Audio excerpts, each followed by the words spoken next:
guys, and welcome to Movie Mumbles, where the Mumbles have movies and the movies have mumbles. I'm Mr. Womble, and this is Roy Johnson. Ghost lesbians. God damn it, Roy. You said that before I even said... When Marnie Was There is the last... Yeah, no, I'm finished, you know, it's fine. I'm like, this is Roy Johnson. Silence. I said something. I said ghost lesbians. When Marnie Was There is the last release from the Studio Ghibli, pretty much directed by Yonibashi.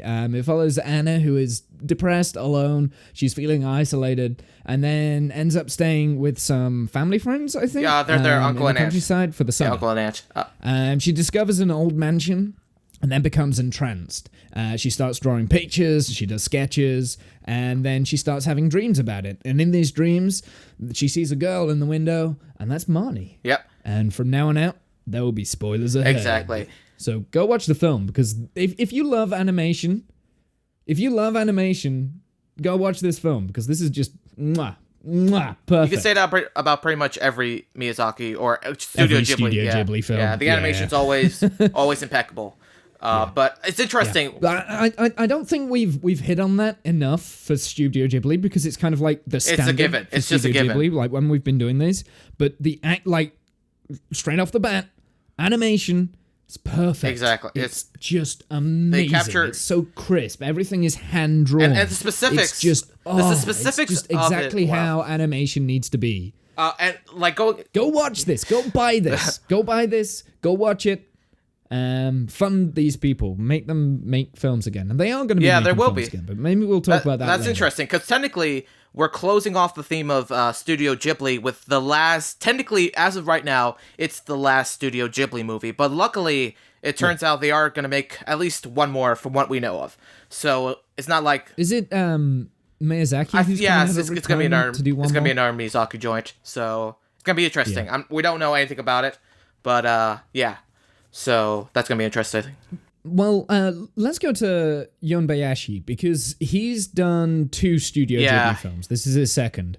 The one before that was Princess Kaguya. No, that's... Both of them got nominated for Oscars. No, that's Arrietty. The previous one was Arrietty. Is it? Yeah, Katoya's Takahata. No. Yes. No, it's not. Yeah, I'm at the Wikipedia. I looked this up. No, come on. Wait. Seriously, look. I'm probably wrong now. Yeah, I'm at the Wikipedia page. No, the Kakoya is Takahata. That's the last Takahata. You know, from... Takahata. Yeah, What? From... I didn't say Kakoya. Oh. I said Princess Kaguya. Oh, no, it is. No, you're right. Yeah, his previous one was Arrietty, the little girl one. The one about the little people. Okay. Yeah. No. Yeah, no. Okay. Never mind then.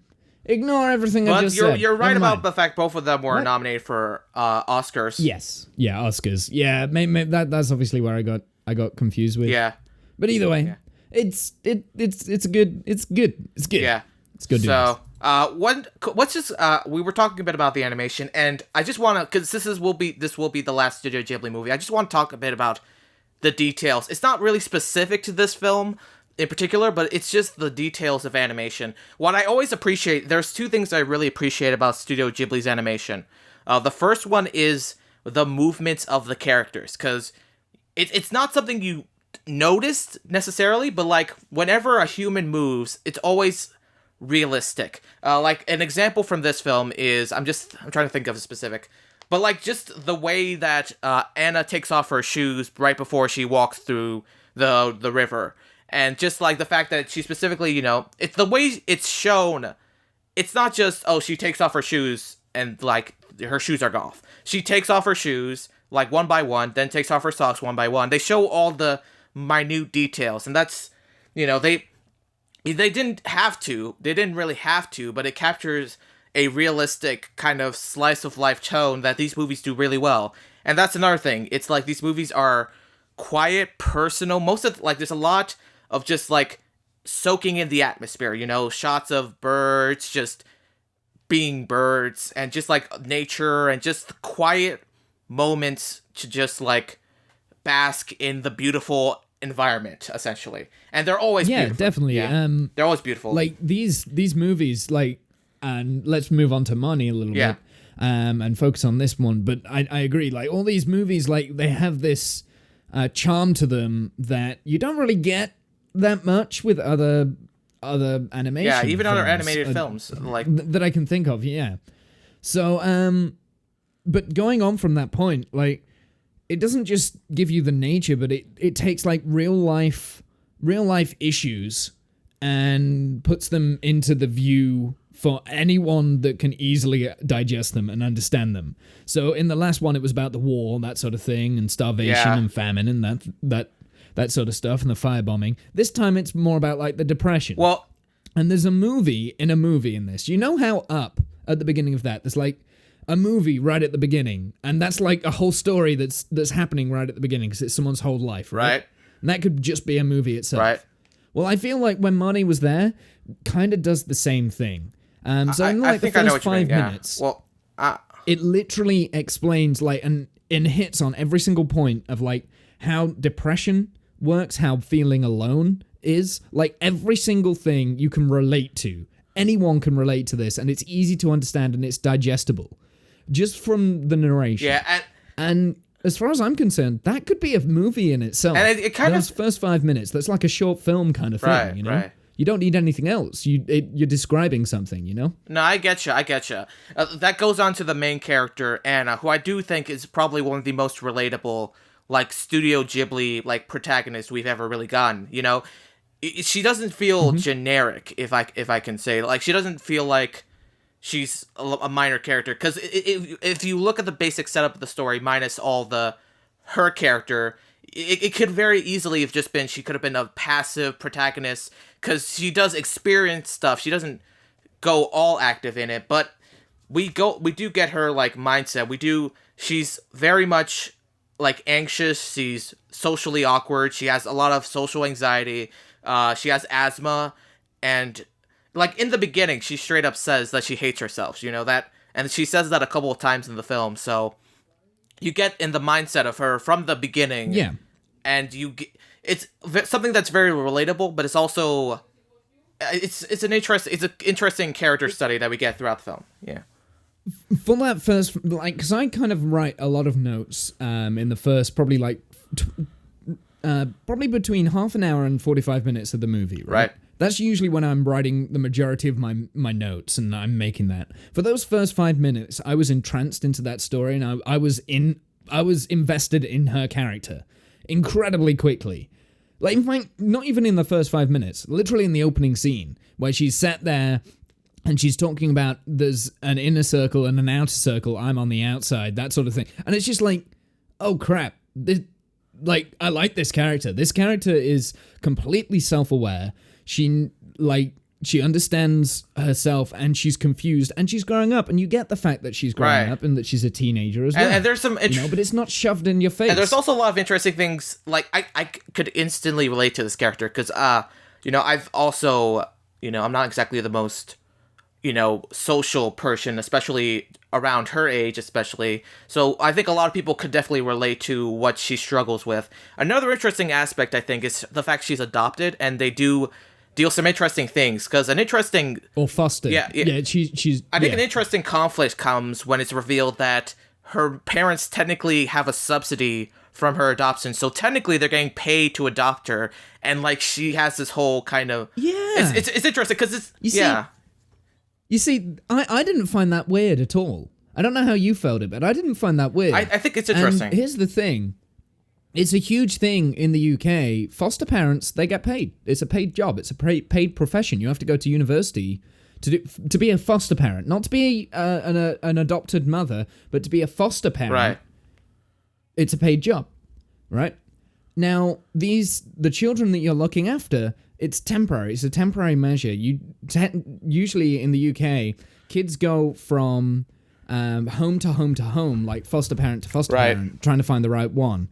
And they get paid by the government, that sort of thing. So I think it was a little bit of lost in translation with the English sub, because I watched the English sub, right? Because they kept saying about, like, foster mother, that sort of thing. It's the foster mother. And I'm like, yeah, but foster parents get paid. It's the adoptive mother who doesn't get paid. Right. or the adopted parents who don't get paid because they're choosing to take this child into life forever. It's a legal custody. Yeah, just remember, this is Japan, so we don't know exactly how their foster stuff works. No, I don't. I don't know whether it's like a weird cultural difference. Right. But that's how it is in the UK. I don't know. It might even be a completely different setup in America as well. Yeah. I don't know. But yeah, no, I wasn't weirded out by the money issue at all. Like, I thought that was a little bit weird for Anna not to do it, but I think that's a cultural thing from my point of view. I think it's just weird culture. I just think it's interesting because it's not because there's always been there's a lot of stories about adoptive parents and like the conflicts that come from it. Obviously, they're not their actual birth parents and all that stuff. But this is kind of a conflict that we don't see when it comes to these adoptive parents because it's hard because it does. Like I can get behind why Anna feels a bit disconnected from her mother. It seemed like her mother is like a good mother. She's trying her hardest, and we find out at the end. Oh god, yeah. Yeah, but like at the same time, you can kind of get why she would doubt like. Yeah, you get behind it because a 12-year-old finding this out, like this sort of information. I mean, it could break their world. Like it's that moment when if a child is old enough to question something, then you should probably be telling them the truth, And like I would probably think that if I adopted children, probably 11 or 12 is probably the right time to be telling them that. Like, yeah, you. I mean, she does adopted, tell her. She does. We chose you. That sort of thing. She does tell her. It's just convenient. Like, it's just a coincidence that. Yeah, no, she does at the end, and I think Marnie's also aware that she wants to tell her, but she doesn't know how to go about it, that sort of thing as well. So there's this interesting contrast where everyone knows but doesn't know how to react to this situation because they've never been in that situation. And what I before. like about this conflict, it's not a clear good, bad guy, It's very ambiguous, and, Which is very much the same as every other Studio Ghibli we've watched. Yeah, there's very rarely. It's not like this bad guy. Yeah, exactly, and that's commendable for the studio. There is no. I mean, there's some awful people in this story, but they're not like there's not a clear muscle twirling bad guy, for instance. So this was actually based on a story, I believe, an English story by Joan Robinson. I wrote down a name. I didn't realize this the first time. I thought this was an original work because I watched this when this first came out in the cinema. Right. Basically, how I ended up doing that was I watched a review by Chris Stuckman, and he says, if you like animation, go and watch this film. And I was like, okay, I'll go and watch it. I went halfway across the country to go and find a cinema screening that was still screening this. I watched it and I fell in love, and I thought it was like a Studio Ghibli original kind of thing, but it's not. It's it's a book that is actually British. And now, if you look through the Studio Ghibli kind of works, there are a few of these like English or book adaptations. House Moving Castle, which is also interesting. Yeah, that is interesting. I mean, it's not surprising to be honest. Like, remember, like Edge of Tomorrow, for instance, is like the reverse. It was based on a Japanese manga adapted into American film. I don't see it as too surprising, but it is kind of interesting. We talked about what before House Moving Castle was exactly that situation. Exactly. Yeah, that's another one. It's kind of a nice little loop around actually from our last one and our first one, both based on British stories. Let's talk a bit about Marnie, because like she's like the second, like the dudetagonist in a way. So I think it's interesting. Tell me your thoughts on it. But it seems like in the beginning section, I could be like seeing too much into this, but I'm pretty clear. It looks like they were trying to set up what seems like a lesbian undertone to it. Now, obviously, by the end, that's clearly not the case. But like before the reveal, I can see. I can see that, and I agree with you that there's this gay vibe definitely going through. Like you look at the poster, Marnie and Anna. Yeah, exactly. And the fact that Anna herself looks like kind of more of a boy than a girl. She's got short hair. She wears shorts instead of a dress. She doesn't like putting on the kimono dress when it is her time. She always feels embarrassed. So maybe there's undertones of sexuality there in Anna's character. Now, obviously, from Marnie's point of view, that's just the memories that Anna's got of her grandmother, right? But at the beginning, it definitely feels like there's these undertones. Right. So Marnie at the beginning, she's enticing Anna. Now, I actually wrote down an interesting note when this was happening. I was like, they're blonde. They both have blue eyes, which actually links in a lot later. Yeah. I noticed this the first time I watched this. Obviously, I'd already seen it, so I knew. But they both have blue eyes. Apart from they've got contrasting hair color though, and they visually wear different things, right? Right. Yeah. So what does this say? They're attracted to each other. They've got one thing in common, and yet everything else is different. They have a very different upbringing. Marnie visually has parents or people looking after her who aren't very nice, or you don't see around too much, whereas Anna has parents or people looking after her, or guardians, who are incredibly nice, but she distances them, like herself, from them. So there's differences there, right? So opposites attract, you see. So I completely agree with that. But then as you go on, you find out that obviously Marnie's memories is about the man that she ends up going to his marry. Name. I can't remember. He's his not name. really that big of a character, but he is like Marnie's like boyfriend and later husband. Yeah. But I still think Anna is gay. I generally think this. I think it's intentionally put into that. But it's not outright said. But there's a lot of implications. It is her fantasy. It's her fantasy. True. At the end. I think it's interesting because, like, I mean, obviously there's a lot of ambiguous to Marnie's character because obviously it's revealed she's actually her grandmother. So how much of it is actually in her head, or if Marnie is like a spirit, kind of. They allude to both interpretations. Yeah. But like the thing is, at the very beginning, like from the poster and all that stuff, they kind of set up like this, lesbian undertone to it. And I think, honestly, it kind of works. It does, like, it's pretty effective. It's not like it's, like, so, like, a badly done potential romance. And I do think it's possible if I'm thinking if Anna was a boy, they might have played even more so towards a romance. Because I don't know. Because it's kind of confusing. Yeah, I mean... It would have been a romantic thing, obviously, if it was a boy. I actually like how there are the undertones. It's not outright shown, so there's no like kissing. No, obviously. I mean, they hug. There's blushing. I mean, they're 12. Yeah, there's blushing, which is fine. Dance, but I mean, they're 12. So what do 12-year-olds do in this situation where they find themselves as a romantic interest? You blush. You maybe hold hands every so often, and that's about it. And you never talk to them. I'm just saying that. I'm just questioning. That was my childhood. Yeah, I'm just questioning because I know there are going to be a few people who are disappointed that they went in this direction. Like they alluded to a lesbian relationship. Why? Because like they're definitely alluding to a lesbian relationship, but then it turns out they're related. So I don't know. Like I don't know. You've got to think of it this way. It's Anna's fantasy. I don't think I don't think Marnie is a spirit, although it's definitely alluded to that. So here's the thing. With Studio Ghibli, you've got this undertone, and you've got these like mysterious, weird vibes going through, like a different universe kind of thing. I spoke about it in Howl's Moving Castle. Right.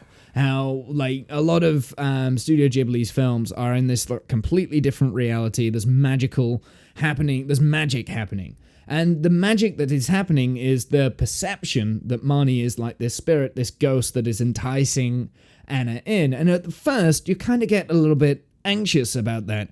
Especially it goes down to like the music over the dreams, because like there's this string undertone that's constantly going through. It's a high-pitched string. Right.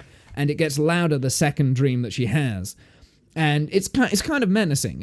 I saw that as a menacing approach, but it's not, because then that same string goes over when you find Marnie. Like Marnie doesn't say her name until like 50 minutes in. I mean, she is introduced to like for the first half she doesn't even appear. So that's like the first third of that basically. Then after she does appear and she is introduced, you have this great mystery. Yeah.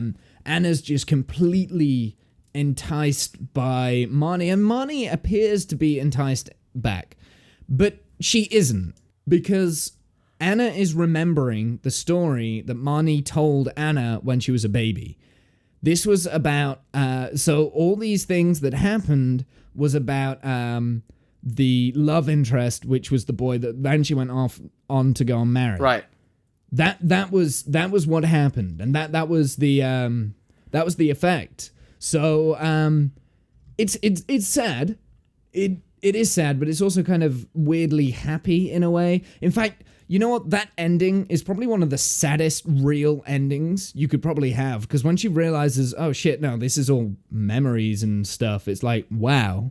I think, it's interesting. But yeah, I do think I definitely think Anna's character does have a really interesting character arc. It's kind of the obvious, she's, like, in the beginning, she's very, like, shy and anxious and all that stuff. And at the end, she gets better, emotionally and all that stuff. But it's it's a simple arc, but it's handled and executed very well. Because you do, like, in the beginning, she does make a lot of, like, bad things. A noticeable one in the beginning, she calls a pretty, an innocent girl who was just trying to be her friend a fat cow, basically, and then at the very end of the movie, she comes back and apologizes, basically, and kind of mends something she messed up in the movie. Or at least tries to put bygones being bygones, you know? No, I mean, like, here's the thing. So when you become shut off, you, like you close yourself off, and then anyone who tries and be's friendly to you, you feel as like a threat. So that was kind of like, and again, that's portrayed really well, and that's like the depression coming through. Every time that Anna is feeling comfortable, she's with Marnie, who is a made-up person. And, like, I remembered it that Anna didn't realize that she was imagining, like she didn't realize that Marnie wasn't actually there, right? Right. She thought that Marnie was real and whatever like that. Like, I remember it that way. But that's not the fact. Because Anna says to the girl in the pigtails with the glasses, she says, oh yeah, no, Marnie is an imaginary friend. So Anna is always aware that Marnie isn't real. I don't think it's as clear cut as that. I think it's more ambiguous, because I think she's remembering, but it's not like a present, because she remembers. Obviously, as a kid, you don't fully remember everything perfectly. It's in her head, but she doesn't realize that they are, like, just kind of her imagination till the very end. I think when she says she's an imaginary friend, that's kind of just the excuse she gives to the little girl to, like, not look too much into the Marnie situation. I don't know. I think it's kind of deliberately left ambiguous about the situation, but yeah, I don't know. It's a very interesting mystery, and I think it's very well executed. Yeah. So sometimes the mystery is handled incredibly well, and there's a lot of suspense and stuff added to it. So I've got one issue with this movie, and it's within, like, it's the first 30 minutes. Right. It's very dialogue heavy. For an animation, it's incredibly dialogue heavy. It's not until, like, you first see the house when everything starts getting really, really visual and quiet and silence kind of thing. There's so much dialogue. I mean, actually, I think about it, now I'm explaining it in this way. It's not really a bad thing. It's just something that in those first 30 minutes, it's difficult to kind of get through, I think. I can understand. It's a slow burning thing. It's not necessarily a bad thing. It's just something that might put people off. However, once you get into the visual element, because it's animation, like, you can do pretty much anything with visual animation, including dolly zooms. Did you see the dolly zoom? Which scene? Which scene? An impossible dolly zoom, by the way. It was there was an impossible dolly zoom where both the foreground and the background stayed in focus, completely in focus. And it was in the silo where she looks down, and then all of a sudden it just gets really, really long, and, like, you get that sense of vertigo. So the vertical effect, yeah. In real life, you do that with a dolly zoom, right? Yeah. So, but in animation, you can keep everything in focus while you're doing that. Yeah. So, no, I get you. Like, you can't do that in real. Well, you can do it, but it doesn't look very nice. So yeah. So like visually, everything kicks off in the second half, but the first half is all kind of dialogue and is a little bit like, I guess they're saving the best bits till last, which is good. And it does build on the story, and you're getting into these characters and everything. But I feel like for someone who wants to watch animation for animation, I don't know. It's not a bad thing, but it is a nitpick, and I'm trying to round everything off. You know, I don't want to say just good things about everything. No, I get you. I get what you mean. Like, I do think there's a purpose for the more, because you know they have to kind of establish the little hints and stuff to the bigger Marnie like mystery, because obviously throughout the Marnie character is kind of a mystery. She's we don't know too much about it until like the very we get some hints and some ideas, but like until the very end we don't have a clear clue on her character. So like the beginning is kind of the necessary evil of establishing Annie and the little bits of hints to Marnie as well before we even get to see Marnie, you know what I'm saying?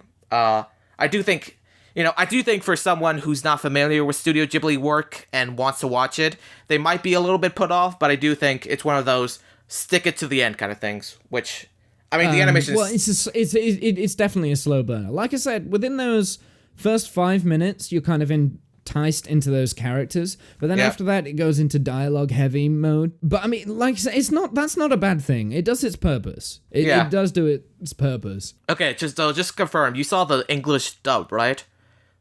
For this film. Yes, I did. Is this one of those cases? This is another case where they have a star-studded cast for Marnie for the dub of it. Haley Steinfeld from True Grit and Edge of 17. She voices Anna in this movie. John C. Reilly voices the uncle, if you could recognize him. I just looked up Haley Steinfeld because I'd never heard of her before, so it's whatever. Are you sure? You haven't seen True Grit? No. Ender's Game? Yeah, Ender's Game. I know that one. Yeah, okay. I can picture her now. I've just pulled up her IMDb and I see her. She's actually a lot younger than what I thought she was. Jesus Christ, she's only 21. She sounded so much older than that. That was going to be that was another little nitpick. So I was like, oh no, they've got like this 30-year-old actress playing this like 12-year-old. It doesn't make sense. She's not at all. She's 1996. So in 2014, so she would have been in her teens. Yeah, 17. She would have been around 17. So it's not that big of a leap. That's fine. Like that's probably the age that I would probably cast. Like if I was casting, that's probably the age I would cast. Yeah. You know? It's I mean, she does sound a bit older for 12, but like it's better to cast someone a little older than like casting an actual 12-year-old. Well, it's always easier to cast older than anything else. Yeah. So, but anyway, any other thoughts about the movie? Never mind. My whole point is gone now. It's completely gone. Because I didn't realize that she was that young. Yeah. So yeah. So any final so this is the last Studio Ghibli movie. So any final thoughts about everything about Studio Ghibli before we close off the theme? The final thing, and I'm going to link back to the Chris Stuckman review that I mentioned earlier on. Right. So he said in his review that this film is a film for kids with real stakes and real emotion, and it is. Yeah, no, I agree. This is the sort of film that most pre-adolescent or post-adolescent teens should be watching, because it kind of like it's the perfect way to kind of show growing up, but not ham-fisted in there. No, I agree. There's a lot of like teen films and teen movies and that sort of thing. Just garbage. But this is like the perfect way to get everything put together. Yeah, I agree. Like basically, Studio Ghibli, like it's like you said, these movies can work they work really well for children. I remember as a child, I loved watching Miyazaki movies and Studio Ghibli movies, and it works for children. Like they can enjoy it, and then as an adult you even more appreciate the themes, the animation, obviously always incredible, the careful themes they put into their works, the incredible characters. it's like there's no animation studio out there, like even better than Pixar and all those other, other shitty animation studios. But like Studio Ghibli has this air of quality, consistent quality. Like, it's incredible. Like, there's really no movie studio out there that can really say they have such a consistent quality for all their films. And it's incredible. This is I want Studio Ghibli to make more movies. I haven't watched as many of the Studio Ghibli films as what I thought I had, so I'm probably going to go through the entire catalog. Yeah, you should. There's a lot of good ones. Just watch them. Yeah, I feel I'm a bit worried because like after Miyazaki, obviously he's gonna eventually pass away or retire. Well, I mean, this isn't a Miyazaki film. True, I know, but like it's gonna be hard for some people to be like. The last one wasn't a Miyazaki film either. So. I know. Well, I mean, he's obviously. It's just like he's already dead. I know. No, I know. There's still loads of options. I know. I'm just worried that after Miyazaki eventually passes away, it's gonna be hard for people to take Studio Ghibli because there are gonna be people like, oh, Miyazaki's gone. Okay, fuck Studio Ghibli. I don't want to see any more of their movies, even though they're still. No, I don't think. I think only ignorant people would do that. Like, if you start a whole studio based around just one person, it's like, oh, it's that person. I mean, look at Pixar, right? Yeah, true. Like, look how they've grown. Like, so Lasseter, who did Toy Story, he then did Bug's Life, and then he did Toy Story 2, and then he carried on that franchise, and he was Pixar for pretty much the majority of the first stint of Pixar. Like, he's done a lot of Pixar films. However, he also did Cars 2, I mean, I get your point. Like, they managed... But I mean, like, there are also a lot of other great Pixar films that isn't Lasseter, but whenever you think Pixar, you think Lasseter, right? Well, but like I get your point. Like, it's possible for a studio to outgrow their head person, and in some cases, it's good that Pixar did because John Lasseter, On that note, that's it for Studio Ghibli movies. This was a great theme. Every movie we watched was really good, and this is a good theme. That's all I gotta say. So yeah. But now, this has been a good film. Like, I've enjoyed watching good films. Yeah, like just for good films because usually how Movie Mumbles works or has worked in the past. Okay, I'll pick a good film. Roy will pick a good film. Then I'll pick a shit film, and then Roy will pick a shit film. We have to wade our way through 2 shit films back to back. Yeah. But luckily, honestly, musicals, like that was probably musicals was the best theme. But but so far for season 2, we haven't had really a bad movie. I don't think we've had a really bad movie. And no, I can't actually. No, think 1975, and then no, we haven't had a bad. So let's not ruin it with the next theme. I've so enjoyed... Womble, we're switching things up. It's now your turn to pick the next movie. Yep. So don't fuck it up. Switching. So I'm going to be picking next. But wait, Roy, you tell us about the theme we're doing. Okay, so. So we're doing another. So this is like the second time we're going to be doing a specific actor theme. So the last one I remember is Jackie Chan, where like with Jackie Chan, we're gonna pick movies that specifically feature an acclaimed, famous actor who has a lot of vast, interesting movies to pick from. And I know Womble especially loves this actor for some reason.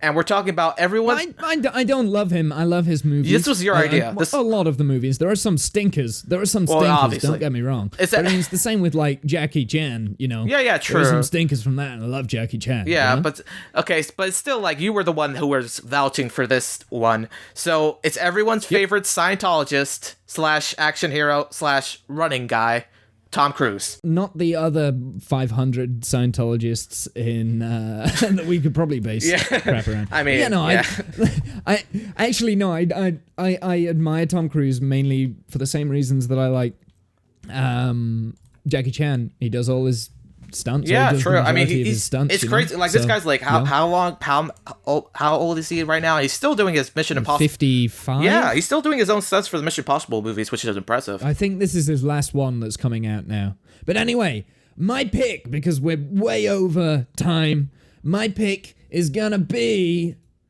and we've already mentioned it earlier on, Edge of Tomorrow. Oh, really? Okay. Yeah. Yeah. Yeah, no, okay. I thought, let's start us off on an explosive one. Something, No, I getcha. Mainly because I just want to watch the film again, to be honest. No, that's definitely, I'll be honest, that was going to be my pick if you hadn't picked that. So, yep. Yeah. I knew it was going to be your pick. That's why I wanted to pick it first. Okay, so yeah. So without further ado, now's your chance to check out Edge of Tomorrow.